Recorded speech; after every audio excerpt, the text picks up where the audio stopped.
How are Hi, you? Prachi. How are you? I'm good. I'm doing very well. How are you doing? I'm good. I am super excited to talk to you today. My entire week has gone in dating conversations, Mm. and like I think this is like the most happening topic all around. Just yesterday, I saw Economic Times also published an article of on dating as a therapist. Oh, And okay. then Hmm. suddenly, like this, I felt like dating was like the theme of the week for me. And should we should continue with the theme in this week as well. So I think let's have the Yes, conversation around I'm dating. And I I'm like think, super excited to talk about it today. I have like so many aspects that I want to discuss. And then when I realized that this was happening, like my hmm, clients were talking about it, friends were talking about it, I did a question thing on on my Instagram. yeah. Ask people that what is the quirkiest, weirdest, or funnest question you want to ask me about dating. And Hmm. I have a few questions that people have sent in that we are going to take up towards the end of the episode, and it's going to Oh, be nice. very interesting. So interesting. I think the topic is super hot and we must kind of talk about it. And we talk about it so often, right? I mean, on Yeah. our offline conversations about everything, dating and relationships and how hard or easy it is and stuff like that. So, but I think that one thing that I really hear from everyone that I talk to across age groups now is that dating is very hard. You It is. know, like It it's super feels hard like. and it's so challenging to navigate and you have to kind of test so many before you kind of get the one and how long is too long. And I think like the whole fun out of the whole dating thing is kind of gone now. There's so much of pressure on it, right? I agree. I agree. Like more than, the whole thing of finding the one, I think like a lot of people are now dating to have a good time, to meet Yeah. people, all of that.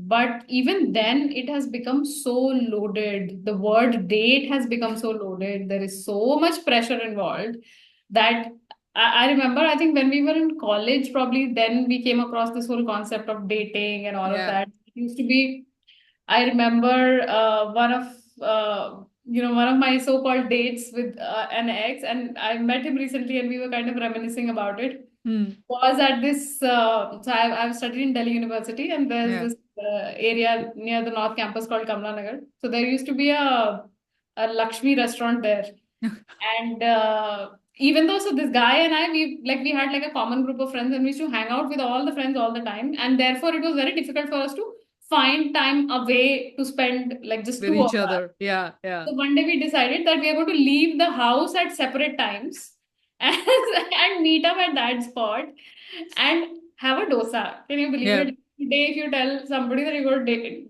going on a date and having a dosa, it's Those. like unheard of. But Yeah. that's what we did, and I still remember all the butterflies and the excitement. And then I got delayed because I couldn't find a rickshaw, and then he was waiting. Yeah. And then there was this whole thing of it was like a very non-fancy, like a halwai type shop. Okay, so we like and with both those bench wala seating, and Yeah.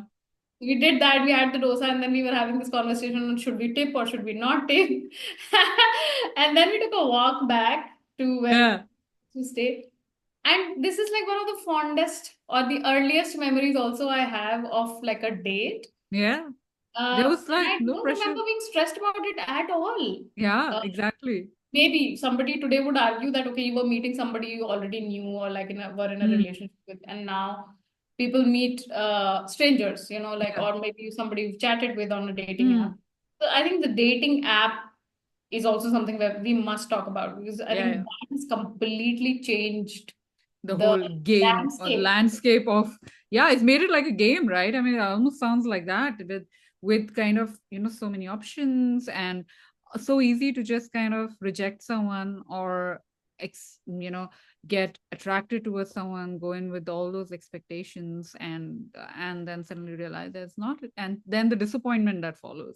I Yeah. think the disappointment kind of has become so much bigger, and the whole enjoyment of that moment of spending with someone has become so much smaller because we're constantly thinking about what next, where next, and how much time, and it's become like this mathematical formula, right? That everything is laid out, they're supposed to follow this graph, and if it's not anywhere or not around that graph, then it's not kind of the perfect, maybe the date. or Yeah, so pressure much on it. effort goes into like finding the right spot and Restaurant, like what to wear. outfit, and yeah, Oh my exactly. God, that's And what another. am I going to talk about? What are the 20 questions that I'm going to ask on my first Yes. date?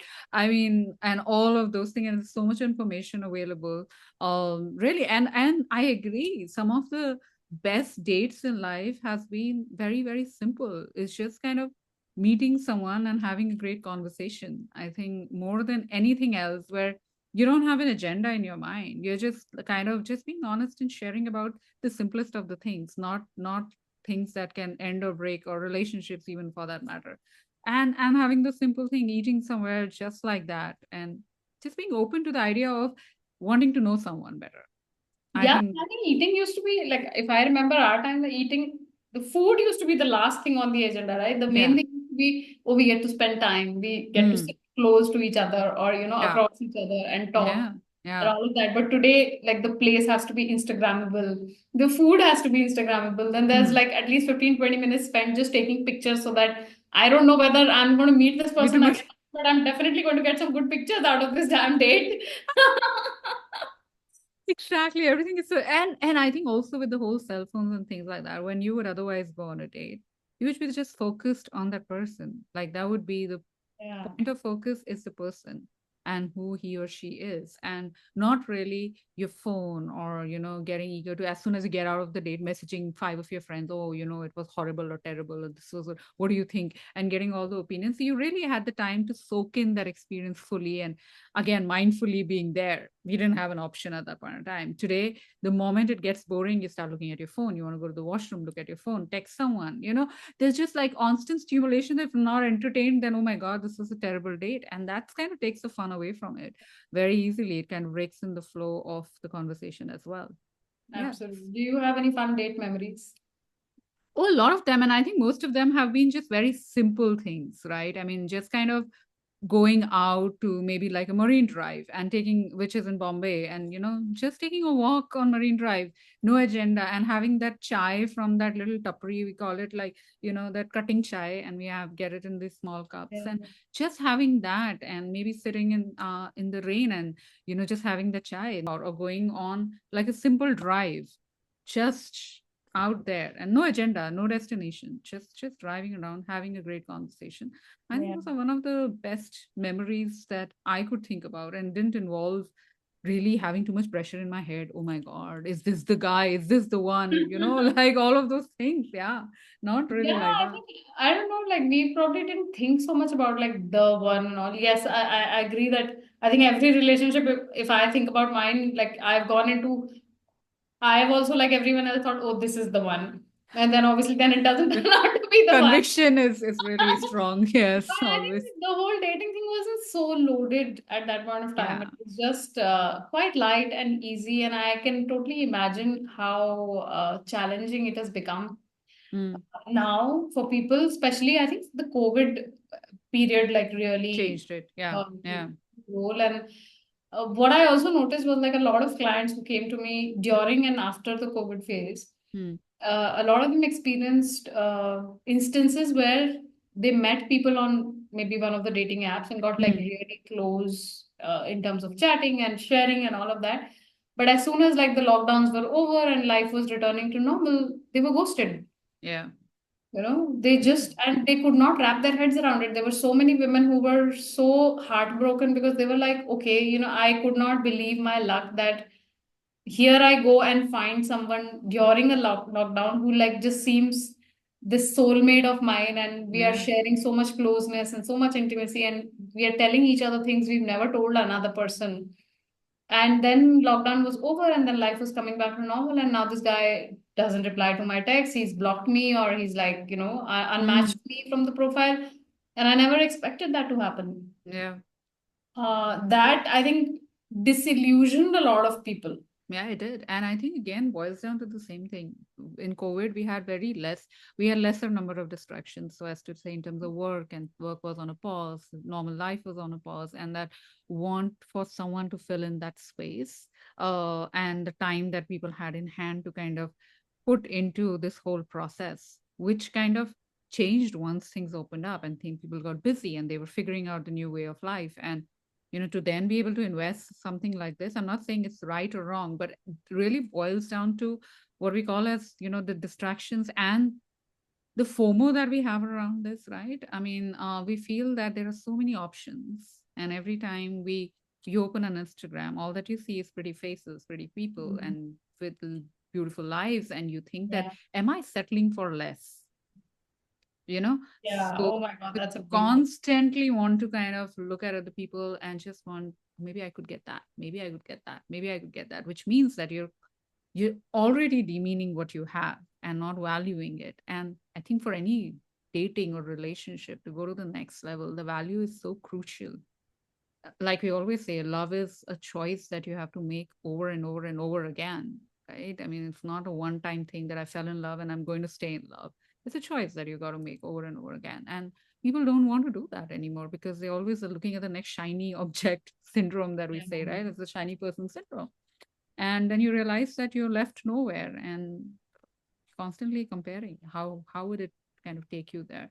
Tell me more about the dating app thing. How does it work? I've never kind of experienced that myself. So, but I So do hear people talk about it. But I want to know your yeah, yeah. yeah. So there are primarily, I think, three dating apps that people are using. There is Tinder, and there is Hmm. Bumble, and there is Hinge. Hmm. Okay. Yeah. I have been on Bumble and Hinge as well Hmm. because research. Yeah. Of course. Yeah. I'm a dating coach, so I have to be there and I Yeah. have to live that experience, right? Hmm. So I know the crowd and I know the kind of gentry or like the people that are there. Tinder is mostly, I mean, everybody knows it's a hookup app. Hook up. And Yeah. everybody used to believe that Bumble and Hinge are sort of game changers as Hmm. far as dating is concerned because everybody thought that they are like not so hookup oriented and you could find your person there. Yeah. And Bumble also said, right, professional dating. absolutely, Bumble I think Yeah. Yeah. was like the leader in Leader changing the professional. whole dating app Yeah. persona. Hmm. I think they did a very pioneering thing in their time where they made it so that the woman had to send a text first. Hmm. If you matched with somebody, you Yeah. couldn't start chatting with her randomly. She had to send a hi or something first Hmm. before you could do that. I think Hmm. that's changing now, maybe. That's not working very well because I spoke to a lot of women at that time also, and I figured out that they were like, Why should I that do also that? feels like pressure. like, अब match तो कर लिया अब हाय भी बोलना है Yeah. and then that whole idea that we are conditioned with कि if I am approaching the guy first then Ah, I look easy desperate. or Yeah. I look more available Yeah. but वो तो app का feature ही था मतलब you would not be able to talk to the guy if you don't say hi Say hi. and I had guy friends who were saying, "This is so weird. Women will match with us on Bumble, but they wouldn't leave a message. They will just like so it Move had like a to. timer thing. Yeah. So within 24 hours you had to say hi, otherwise you'll get unmatched. Yeah. So like the match just expires and they don't say Yeah. hi. I'm wondering why did she match? And I Hmm. used to tell them that this is probably why because she feels suddenly self-conscious sending the first Yeah. message and not knowing what to say. Bumble also had this feature, they still do, where you have these conversation starters. So if you don't want to say like a generic hi, you can just send like a conversation starter, a pre-formed dialogue about, Hmm. asking something about the guy or like whatever. Or you could play a game Okay. in the Hmm. chat itself just to break the ice. Hmm. They had this feature. Hinge is personally, I feel like when Bumble came, and because it was such an attractive platform for everybody, Hmm. everybody and their mom and dad signed up on, on Bumble. It was like that. And now I hear so many women telling me that most men on Bumble are married. Married. Yeah. I heard that as well. Yeah. So that happened, and then I think Hinge was more popular, I think, in the US, and Yeah. then they made headway in India. I personally found Hinge to be better designed, I would Hmm. say Hmm. in terms of the profile creation, like you had a lot of sections. And the best part about Hinge was that if somebody wanted to start a conversation with you, they could start it through one of the pictures that you had posted. So let's say you posted a picture about you surfing or like Yeah. kayaking. Hmm. So somebody could just click on that picture and like how you Give a leave comments, relevant. they would like just Yeah. comment on it and it'll come to you as a text. So it Hmm. served as a nice break, good Yeah. ice and then you have alag sections that you can describe yourself Hmm. to and all of that, and good prompts, like very interesting prompts that you can write about. So that way, Hinge, because I think most crowd went to Bumble. Hinge had very select people only who Coming. knew about Hinge coming to India and all. Hmm. So the crowd was there better, but I think now it's sort of evened out everywhere. Uh, Everyone is everywhere. yeah, everyone is Yeah. everywhere, just desperately trying to find connection, Which but works. Yeah. also, to be honest, not doing the things which are required to build that connection. Of course. Yeah.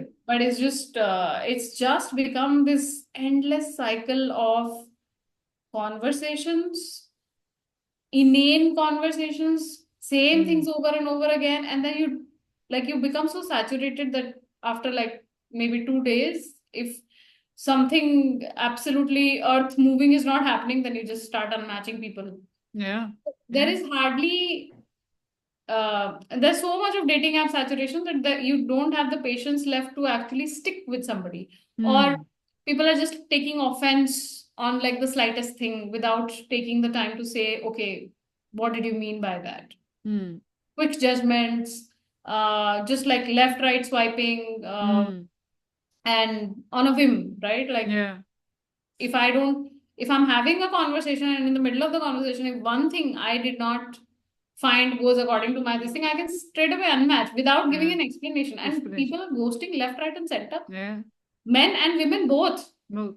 I For think it's different also reasons. the novelty factor, right? I mean, see, feeling the butterflies and Yeah. the level of anticipation, expectation, and then that little here and Hmm. there is an important part of dating, and people don't Absolutely. understand that, right? And Yeah. you need to give that time. Uh, if there are so many options available, you will just keep jumping off, and so you're actually not giving yourself the time to experience and feel something and think about it and want to know more, because you don't want to do that. You're like, the next one is right there and I could just go forward with that. So maybe I think that's one of the reasons why that really Yeah. happens This on the dating these apps. these swipes are a huge dopamine hit. Yeah, yeah, they are. Big time. So Yeah. you just keep doing it and you keep getting that hit over and over again. And the moment it starts to fade, unmatch, move on to the next one. Mm. So, like, that's why I say that, you can be on dating apps, you can probably find the people that you're looking for, but you're not doing the right things to actually achieve that goal. Like, you're Yeah. doing trial and error big time and not, again, not being mindful about it. And I mean, Mm. that's why my whole approach is mindful dating. Um, it's possible to meet good people, but I think you will have to go through a lot of disappointment and a lot of people before you actually land on somebody who is willing to take it to the next level or Mm. align. Mm.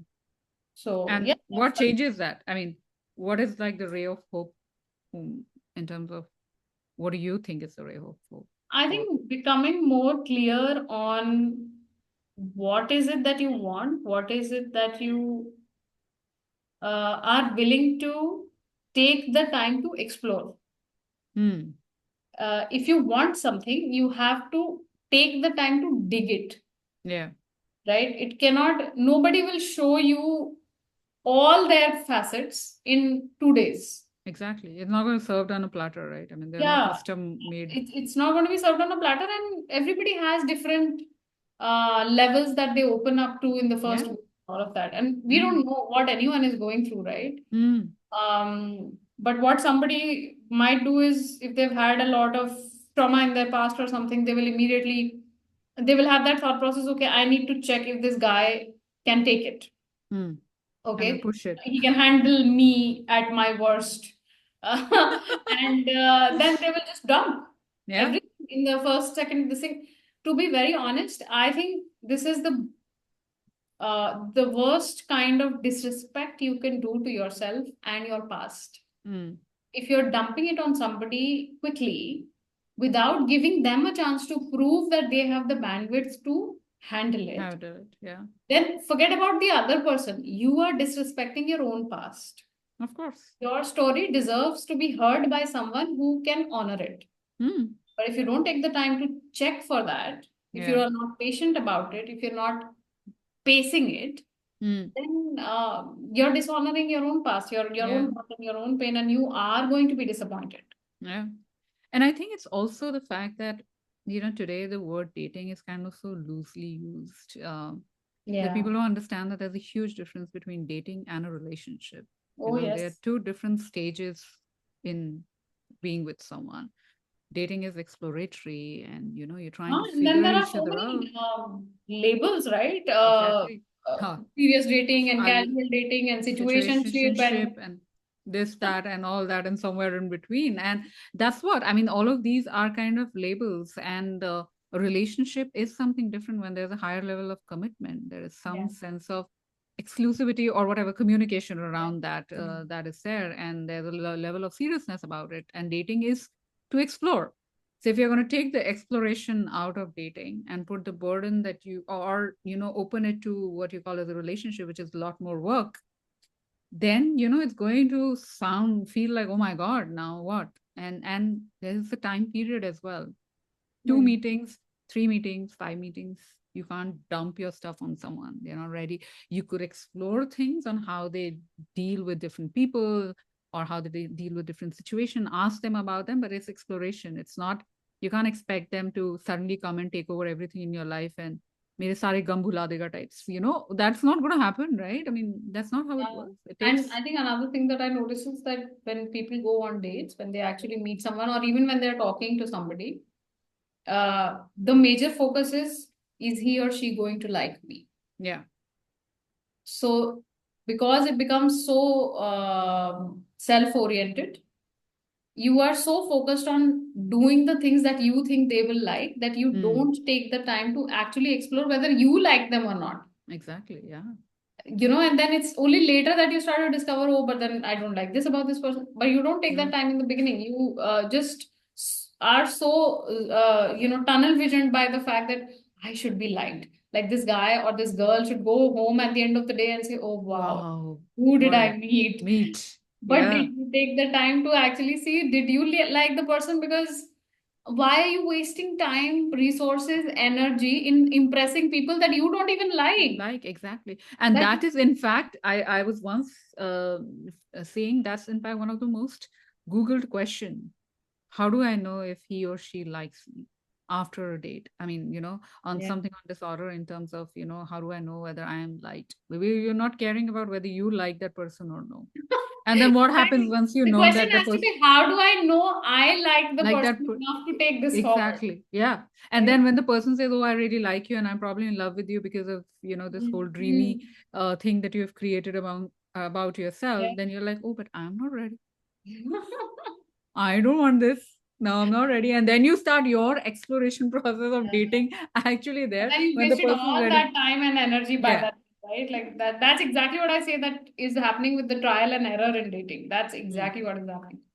So I think and like we've planned also, we are going to stretch this dating conversation Oh, across 3 episodes, and we're going to talk yes. about like so many facets of it. Hmm. And I would like to request everybody who's listening to us and in this episode that if you also have some facets of dating that you have encountered, you want to talk about, you want to share, you should let us know because this is going to be a series of at least 3 episodes that will Yeah. talk. Yeah, and we're happy to talk about more. So send us whatever questions, things Yeah. that have come up with, disappointments, fear, hurt, or Yeah. some question that you're not able to ask otherwise, and you think we could kind of reflect on that. Then why not? We're Yeah, more and than talking happy. about that, I will come to the questions now from Yes, my readers please. and followers. It's not going to be fair to them otherwise. Yes, absolutely. So, okay. Let me pull it up. The first one is a funny one. Oh. And this is a long standing friend of mine and Mm-hmm. married, and he says, how do I find a date after 45 years of age without letting the wife know, of course? Mm-hmm. I think plan a surprise for your wife. She shouldn't know you're taking her out on a date.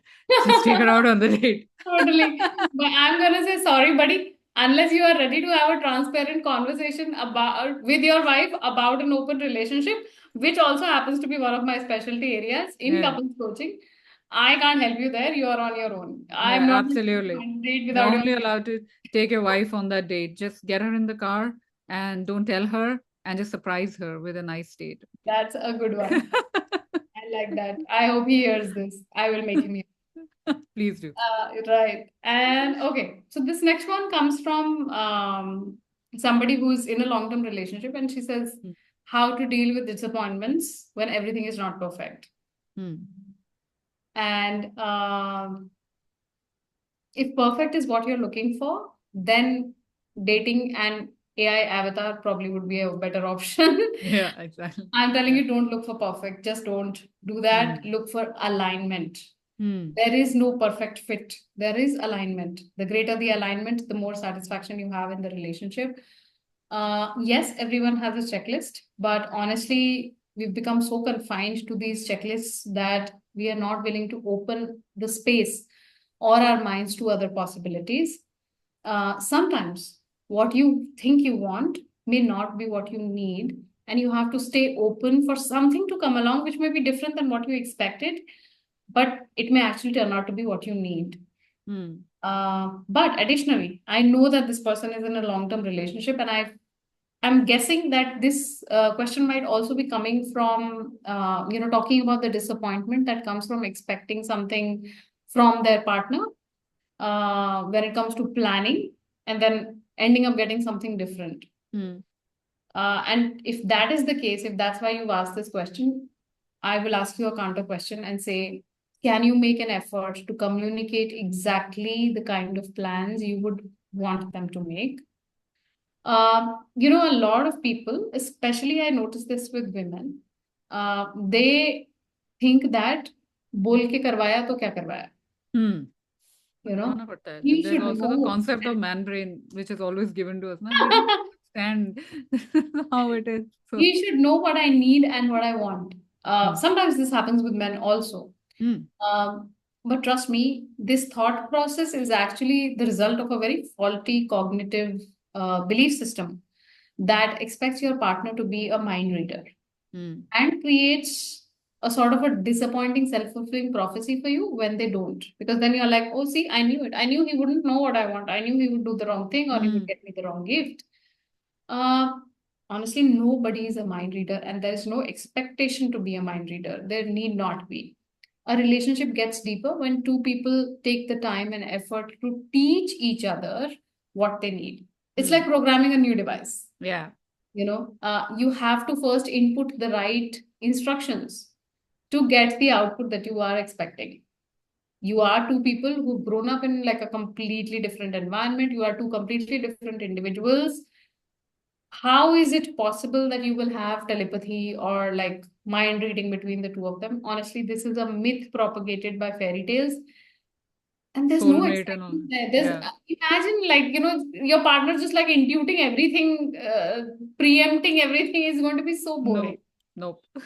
What do you want to say to this person, Shiga, Um, dealing with okay. disappointment? Yeah, a couple of things actually. The fact that you like in life or same thing in relationships, the integral part of life is to we have to pick the battles that Mhm. we want to fight for, right? Not everything is worth fighting for, but there are some things that are really, really important. So that's the fundamentals, and I'm assuming the fundamentals are in place in this thing. So the sort of she's in a long-term relationship, so of course there's something which is Yeah. keeping them together, and I'm assuming it's a happy relationship on most days. Hmm. There's going to be disappointment always because you're not really in a relationship with your twin. You don't want to be either, like we said. I like that A relation. large Mm. part of your growth in the relationship and the sense of fulfillment comes from the fact that you have kind of navigated things together, that you have figured out your own systems and processes and ways of expression and taken time to understand each other's love language. That's an important part of a long term relationship. Otherwise, what is there to really understand? You know a person in a year, most of the things. What after that? A long term Yeah. relationship requires you to kind of find those things about each other and ask each other those questions, get into those conversations, be you know do things that they want. Ask them, maybe, how do you what's your love language, and then can I love you the way you want me to love you, not the way I think I love is, right? And that's a I think such an important part. Okay, maybe someone's love language is flowers, maybe the other person's is not. So just because your love language is flower, you giving them a flower would not mean anything. So Mm. you need to take the step forward, and you need to be able to, like you said, communicate. And these conversations are what are going to bring you closer. But I think a lot of times this also happens because we feel that if somebody really got us, that would make us very vulnerable. Like you would be in their hands, that they could break you apart. Like, if somebody just got us. So we kind of put in these defenses also in place that, Yeah. that I Yeah, don't, I had a question like that I'll take up. That's true. yeah. So we need to know where is this coming from. And whatever we might say, there is heartbreak, there is disappointment, and all of those things are part of relation. Longest of the relationships sometimes have to undergo that. But what is that love, or what is that relationship if you're not vulnerable? It's an integral part of the entire experience, the surrender, knowing that you're ready to give someone so much of power that they could break your heart, but then also knowing that you're strong enough to kind of navigate that if it happens. But the thing And is that trusting you, that they probably will choose not to. yeah, exactly, right. Yeah, because it's the harder way out, but it's just the way it works. And like I said, and there's something very beautiful that I read today and I think it's so relevant. It said that if you look back in our life, the best experiences that we've ever had were not on the side of comfort. They were on the Mm. times when we actually got uncomfortable and went through something that we feared, Yeah. and it's always on the other side. And being vulnerable is one of the biggest fear that we can have as people, that someone could come and hurt us. And love, the kind of love that you want to experience, partnership, relationship, all of those things, all that stuff lies on the other side.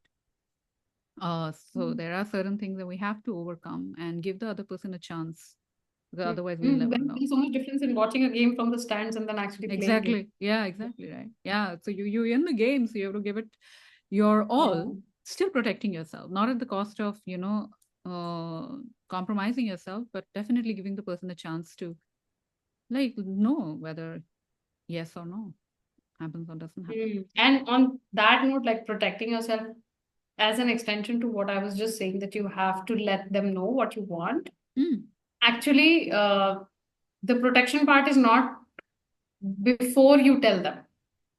yeah. Uh, there you have to be open, you have to be vulnerable, you have to be communicative, you have to let them know what it is that you want. The protection part comes after you've told them.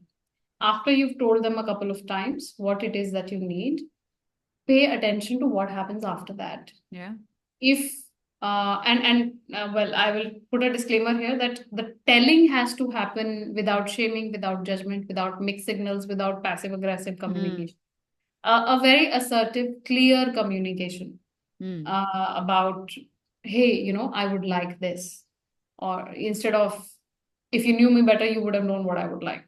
mm, Okay, exactly. so clear communication. But once you've communicated a few times and you still don't see the person being able to meet your needs or them ignoring your needs, then this requires a deeper look at your relationship Yeah. and asking yourself, why am I not why am I not setting a boundary with myself that honors my self-respect instead of desperately trying to coax my partner into giving me what I want? Yeah.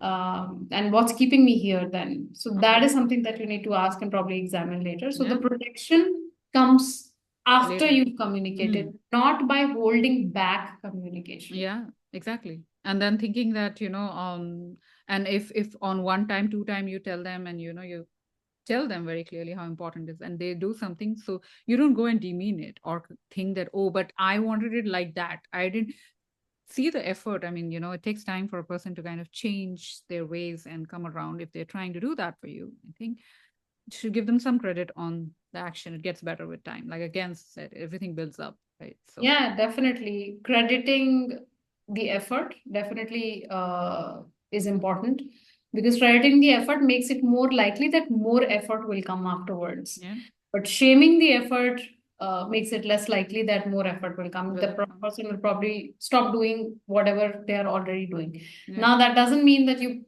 kind of, out of the fear of losing whatever little is happening, you don't say anything. It's a very, it's like a very involved dance. Yeah. You have to balance that. You have to Mm. know how to appreciate. You have to know how to nourish the relationship when something is happening, even if it is happening differently than you thought. Yeah. And then you have to see and wait and watch if then further effort comes to do what you want. Yeah. That's great then, Yeah. because if you tell the person and then they do it, it's actually a fantastic sign. That actually means that they care about you. Exactly. The caring is not intuited by how much they are reading your mind. Yeah. Exactly. Yeah. So, and And I know, I'm sitting here and talking about it today. It's not easy. I get that. It's not easy to communicate your needs because we are so bound by all of these ideas about what makes me look clingy, what makes me look yeah. needy, Yeah. what makes me look weak, or like, why should I ask for this? Yeah. Like, I can This do it is for basic, or myself. this is just Basic, or basic. like, I can do it for myself. Like, if he's Yeah. not doing it for me, I'm not going to ask him. And Hmm. I've been guilty of the same thing in the past. I have done this in Hmm. some previous relationships where I've just been so disappointed with something that was done on, let's say, a birthday or an occasion, and I have just either like glossed over it and said, oh, but you know what? You did I'm this. not a gifts girl anyway. Like, I never wanted Yeah. anything. Yeah. Or I've sulked for days and Hmm. without actually communicating that, hey, you know, this is what I would have liked. Yeah. So I get that. It's not easy. It's not easy It's to not do. easy, yeah. But I also think that it's like an effort worth putting in, because sometimes people drift apart because of the lack of communication, and then when you look back and you always have this, I always feel that in life you should try and give your best to everything that you do, so that even if you have to move out, there is no regret around it. So at Mhm. least you know that you spoke about it, that you stood your ground, as tough as it is, and then even if you move out, that you gave your best, you at least tried, and that's what matters. At the end of the day, we nobody can predict the longevity of something, but what you can Yeah, really control is what are you ready to kind of put in, and how much are you going to be there for yourself before you be there for someone else. So yeah, absolutely. that was an interesting one and very relevant. Yeah, I it hope was. she kind of thinks about that. I hope so.